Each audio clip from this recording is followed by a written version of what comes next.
Olá, você querido aluno, você que já me acompanha nesse canal. Nós vamos falar sobre recursos administrativos na redação. Em especial, eu estou voltado aqui para a galera que fez PM Pernambuco, pela atualidade do assunto. Mas eu quero lembrar que recurso administrativo de redação funciona da mesma maneira para qualquer um. Ou seja, vamos ver tecnicamente como funciona. E a pergunta que você está fazendo é se vale ou não vale a pena. Eu vou analisar esse caso específico, mas esse caso específico vai servir para a maior parte dos concursos públicos que tem por aí. A banca é a OCP PM de Pernambuco, nós estamos falando justamente sobre a prova que foi aplicada em fevereiro, as correções aqui, da redação que estão sendo feitas agora, e há um prazo para o candidato poder justamente recuperar a sua nota. Bom, isso que nós chamamos de recurso administrativo é uma questão constitucional, que é o direito que você tem a contestar, a dar o seu lado, né? Você tem o direito a contestar a nota. Né? Por isso que as regras de avaliação nos concursos públicos elas precisam ser muito claras para que você possa contestar. Infelizmente não é isso que acontece, mas vamos lidar com o dado de realidade. É importante lembrar que essa redação específica para PM de Pernambuco, assim como as redações em quase todos os concursos para PM, ela tem um componente de nota muito alto. Nesse caso, 40% ou 30% para soldado. Né? Tem duas possibilidades, ou seja, 30% ou 40% da nota vale a redação. Portanto, qualquer pontinho a mais, ou meio pontinho a mais, ou décimos a mais, vai mudar significativamente a sua posição. Portanto, na hora de você fazer a avaliação se vale ou não a pena, meio pontinho pode, enfim, mudar a sua vida. Por isso que é importante pensar sobre isso. Mas fazer recurso administrativo requer que você faça um trabalho técnico. Então não adianta você está perdendo a oportunidade. Se você fizer de maneira amadora, com quem não sabe, de qualquer maneira, sem conhecer regra de correção, sem ter uma expertise, você está perdendo seu tempo. Por quê? Porque a oportunidade que você tem de mudar a nota tem de ser uma coisa levada a sério. Então não adianta você querer fazer em casa, você fazer de qualquer jeito, um amigo que vai ajudar, alguém que fez letras, aí, um vizinho que tenha, que seja professor. Tem que ser alguém que tenha expertise nessa área específica. Não é todo professor de português que tem essa expertise, né, de trabalhar com correções de redação. Então tem que ser um trabalho técnico, senão você perde essa oportunidade e isso pode, enfim, impedir que você consiga a reformulação da sua nota. A pergunta que sempre todo mundo faz é a mesma. Professor, o senhor acha que pode mudar a minha nota? É impossível a gente saber. O que a gente vai fazer é um trabalho técnico de reversão, mostrando para a banca que há um problema de avaliação, trabalhando com aquele componente de subjetividade na avaliação, que sempre haverá, gente. Isso não é. A avaliação, a régua de avaliação, ela tenta reduzir o componente de subjetividade, mas não existe régua de acentuação matemática. Claro que não, sempre há componente de subjetividade. Claro que todo avaliador sabe o que é uma excelente redação, uma redação mediana e uma redação ruim. Quem está acostumado a lidar, no meu caso, mais de 10 anos corrigindo redação do Enem, trabalhando há 35 anos com redações em concurso público, a gente põe o olho e sabe o que é uma boa, uma média ou uma má redação. No entanto, claro que isso tem que ser feito de maneira técnica, então não perca seu tempo. Meu nome é Ricardo Russo, sou professor de língua portuguesa há alguns séculos e séculos e séculos, sou jornalista também, e vou deixar na descrição do vídeo aí alguns links úteis para você melhorar o seu conhecimento e tomar a sua decisão. Qualquer coisa, só mandar um WhatsApp pro prof aí, que o prof está sempre atento também para ajudar os aluninhos, né, nessa caminhada aí. Mas você precisa fazer uma análise técnica. Então, o que é uma análise técnica? Eu vou mostrar para você agora, para você entender, partindo dessa de Pernambuco, da PM de Pernambuco, né? Banca AOCP. É uma banca complicadinha, tá? Já tive muitos problemas e muitas dores de cabeça com a OCP, não resta a menor dúvida, tá, gente? Então, não é confiável em matéria de redação. E eu vou, ao longo desse vídeo, eu vou mostrar para vocês os problemas aqui, tá bom? Então, a resposta à pergunta que eu deixei aqui embaixo, ó, vale a pena entrar com recurso público? Ora, sempre vale a pena desde que você faça bem feito. Agora, não adianta pegar uma redação horrorosa e você querer transformar numa redação boa, né, gente? Você devia ter trabalhado redação. Você trabalhou, olha para mim, seja franco, sincero e honesto. Você trabalhou redação bonitinho, você fez tentou fazer redações, tentou superar as dificuldades, tentou verificar quais os seus problemas. Ah, não, você foi lá no susto, fez de qualquer maneira, nem passou a limpo, fez um rascunhão direto, e aí você quer tirar uma nota boa, aí fica correndo, desesperado, gastando tempo e grana para entrar com recurso administrativo. O ideal era você ter estudado bonitinho, porque esse é o ponto fraco da maior parte dos candidatos para PM no Brasil todo. É esse o grande problema. Então, por isso o investimento em produzir redações, ter uma correção específica com o professor que vai analisar, retornar, mandar você reescrever o texto. Isso é trabalho laboratorial, não adianta você fazer nesses cursões de massa aí, que fazem uma correção muito mais ou menos, que não adianta nada, você nem entende a nota que você tirou, quer dizer, você está perdendo tempo e dinheiro. Legal? Então presta atenção nisso, você tem e precisa fazer um trabalho direcionado individual, certo? A mesma coisa o recurso administrativo, você não vai fazer um bastantão aí. Então vejamos como a coisa funciona. Estamos no dia da prova, e aí a prova da OCP é a prova que obedece aquele critério de uma dissertação argumentativa que a gente já viu em quase tudo, que é prova de concurso público, que namora bastante, flerta com a prova do Enem em alguns aspectos. Vai pensar que é igual a do Enem. É uma dissertação argumentativa que parte de um recorte de textos, como você está vendo aí, meu queridão. Então, olha o recorte de texto. Você tem 3 textos, bem entendido? Olha aí, 3 textinhos, texto 1, texto 2, texto 3, você está vendo? Ó, então, aí vem lá embaixo, que é a proposta em si. Então, a primeira coisa que eu vou fazer, eu não vou olhar os textos agora, ó, né? Você está no dia da prova, legal? Você vai ver qual é a frase temática, que é aquela que vai estar em destaque, e aquela que vai monitorar a adequação ao tema, que é um dos itens, um dos componentes de nota, que é básico, porque se você errar a adequação, se você não acertar no alvo, não adianta você escrever um texto bacana, bonitinho, sem erro de gramática, você está fora. Só isso. Você vai perder pontos aqui, maior ou menor, depende do tangenciamento, que vão ser fatais. Ou seja, toda o seu trabalho, tudo vai por água abaixo se você não fizer a interpretação correta. É só isso. Por isso que tem que conhecer técnica e tem que treinar, meu queridão. Então vai lá. A partir das leituras, então está ali embaixo, você está vendo? Dos textos 1, 2 e 3, que são pequenos textos de apoio que estão ali, justamente para apoiar, como diz o próprio nome, né? Redija, tá, olha o imperativo, redija, está mandando você fazer um texto dissertativo argumentativo. Então, tem que saber o que é um texto dissertativo argumentativo. Ah, eu não sei direito, você tem toda essa base teórica no meu curso, onde você tem um grupo é um clube de língua portuguesa com um módulo inteirinho de redação com toda a parte teórica, legal?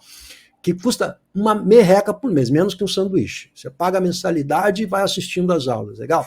Então, um texto dissertativo argumentativo, aí tem que mostrar o que é um dissertativo argumentativo, por dissertativo expositivo, mostrar as diferenças para você entender, né? Então, argumentativo sobre o tema. Aí vem aquilo que é mais importante agora, está em destaque ali, ó, entre aspas, os impactos do calor extremo na sociedade brasileira.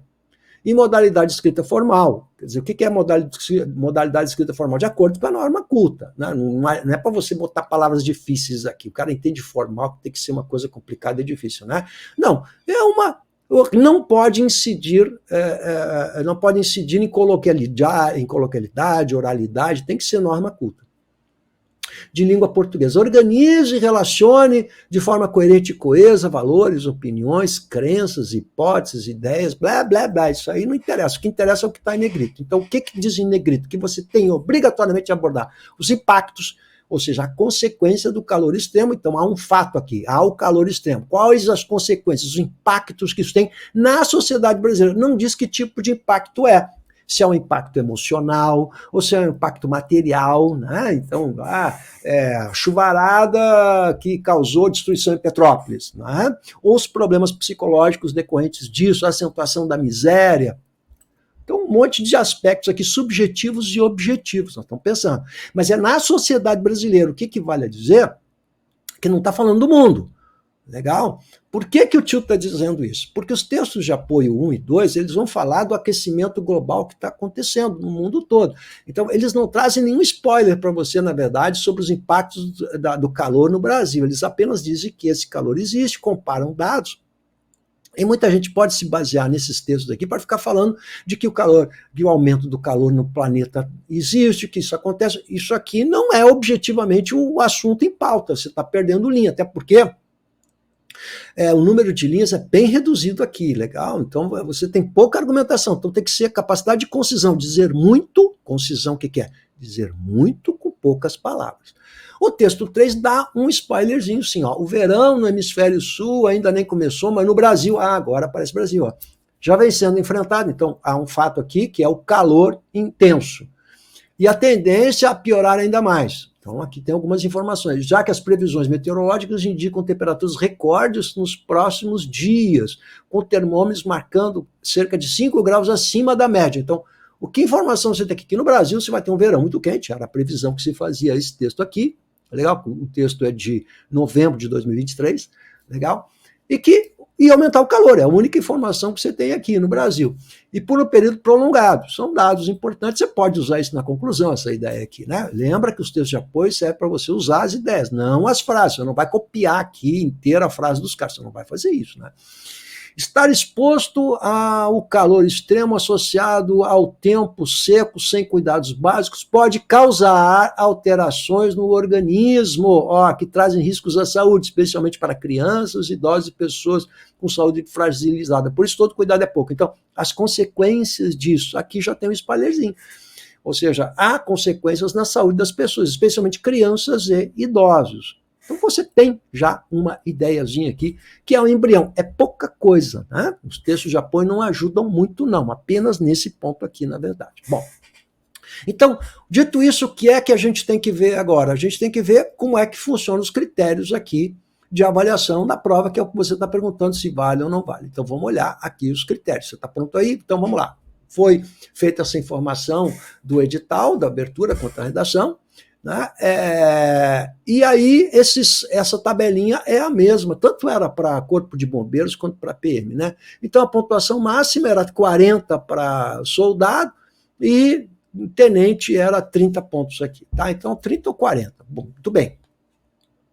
Os critérios são os mesmos de sempre, tá, gente? Não tem nenhuma novidade, mas eu queria que você olhasse aqui. Então, atendimento ao desenvolvimento do tema. É aqui que entra a questão da compreensão da proposta de redação. Então, se você não falar das consequências, né, dos impactos, né, no plural, hein, então mais de um, dos impactos na sociedade brasileira do aquecimento global, se você não tratar isso, se você falar dos impactos do aquecimento global no mundo e não falar Brasil, você vai perder pontos aqui. É isso que você tem que entender. Então, se você perdeu pontos aqui no atendimento, a gente tem que olhar a sua redação para ver onde perdeu pontos. Porque vai ter que aparecer impactos, aquecimento global Brasil, tem que aparecer no seu texto em algum momento, né? Para você ganhar a pontuação máxima nisso, né? E aqui vem a informatividade também e a argumentação, né, que é bem subjetiva a argumentação. Coesão, aqui entra naquele papinho de coesão igual do Enem, tá? Vai ter que aparecer na abertura dos parágrafos um elemento coesivo, na conclusão um elemento coesivo, dentro dos parágrafos tem que aparecer elemento coesivo, se não aparecer, e a coerência, que é a não contradição, né? Você não desdizer, né? Fazer uma afirmação e depois negar isso, né? Então essa é a questão da coerência. Mas a coesão é bem técnica, aparece lá ou não. Então, professor, eu não ganhei nota máxima na coesão, o que eu tenho que fazer? Eu tenho que olhar tudo que você tem de elementos coesivos, relacionar isso e tentar mostrar que você usou os elementos coesivos. Aí se convencer a banca de que a nota foi injusta. Então é super técnico, gente. Você não pode perder tempo, você tem que ir direto ao ponto, tem que ser sucinto. Lembra que os caras vão fazer recursos administrativos, de trocentos recursos administrativos, então você tem que fazer um recurso muito técnico, específico e conciso. Mas você não vai contar a historinha da sua vida, pelo amor de Deus. Eu estava muito preocupado naquele dia, me desculpe, corretor. Tem gente que faz isso. Atendimento à estrutura textual proposta. Agora, aqui é o tal do dissertativo argumentativo, né? Então, o que entra? Está lá, quando eles publicaram mais adiante, aqui mesmo nesse documento, eles mostram o que é atendimento à estrutura textual. Tem que ter uma introdução, desenvolvimento e tem que ter conclusão. A conclusão tem que ser não pode ter ideia nova, tem que ser um desfecho de tudo aquilo que já foi tratado, né? Uma costura final. Tem que haver um parágrafo de introdução que apresenta a perspectiva daquilo que vai ser abordado, para isso serve a introdução, legal? E os parágrafos de desenvolvimento precisam estar bem construídos, com tópico frasal, que é a introdução, desenvolvimento e um períodozinho de desfecho desse parágrafo. Então, uma boa construção de parágrafos, que a gente chama de paragrafação. Tudo isso é técnico e a gente aprende.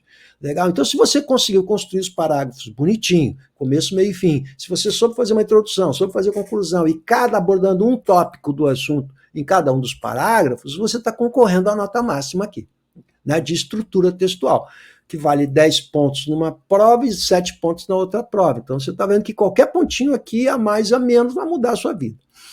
Agora, a modalidade gramatical. Aí vem outra parafernália da gramática, que vale 10 pontos em 40 ou 7 pontos em 30. Legal? Então, não preciso dizer a importância disso aqui. Mas como é que está funcionando essa questão da gramática mais detalhadamente? Então, nesse documento, vai mostrar como funciona a gramática. Então, olha só, se você tem, por exemplo, 7 pontos, que é o que vale, né, no caso, para soldado, né, para soldado, né, vale 7 pontos, ou 10, sei lá, né, você ganha a nota máxima se não tiver nenhum desvio gramatical. Mas se você tiver alguns desvios, você entra no bom. O bom é 5. Médio, recorrentes desvios gramaticais, quer dizer, ele não coloca acento. Os acentos são problemáticos, não sabe usar crase e erra muito pontuação. Né? Então ele vai tirar 3. Pô, aí ele já perdeu, gente, 7 para 3, ele já perdeu um monte de pontos que vão mudar a vida dele. Então imagina assim, ele tem 10 erros, 10 desvios, ele vai ficar com 3. 8 desvios, 9, 10 desvios, vai ficar provavelmente com 3, vai perder aqui pontos fundamentais na vida. Ou seja, que vale dizer que a pontuação, a crase, a acentuação vão tirar a possibilidade dele ser aprovado nesse concurso. Esse é o dado de realidade. Por isso que eu brigo com os alunos para a questão da redação, você tem que trabalhar para diminuir a incidência de problemas, de desvios. Muitos desvios gramaticais, o cara tem 12, 13, 14 desvios, aí ele vai perder ponto em tudo também, né? Porque esse é o ruim, né? Então ele vai ganhar um pontinho. Quer dizer, ninguém zera aqui, percebem? Então não zera. Alguma coisa se aproveita da redação da criatura, né? Alguma coisa se aproveita, tá bom? Mas ela é fundamental. Agora, o que é que não diz aqui? O que é alguns desvios gramaticais? A gente não sabe. Então eu tenho que fazer um recurso e mostrar que é bom, que tem alguns desvios. O que é alguns e o que são recorrentes? A diferença de alguns para recorrentes é muito subjetiva. Esse é o grau de subjetividade que a gente vai ter que trabalhar. Então, se você que ficou com grau 3 é recorrente, a gente tem que mostrar que não é recorrente, foram alguns. Logo, precisa tecnicamente o professor que faça uma análise dos erros que você tem de gramática. Tem que ser um cara bom nisso. Você errou uma crase aqui, um acento ali. Contabilizar seus erros para ver se enquadra em excelente, bom, médio, ruim.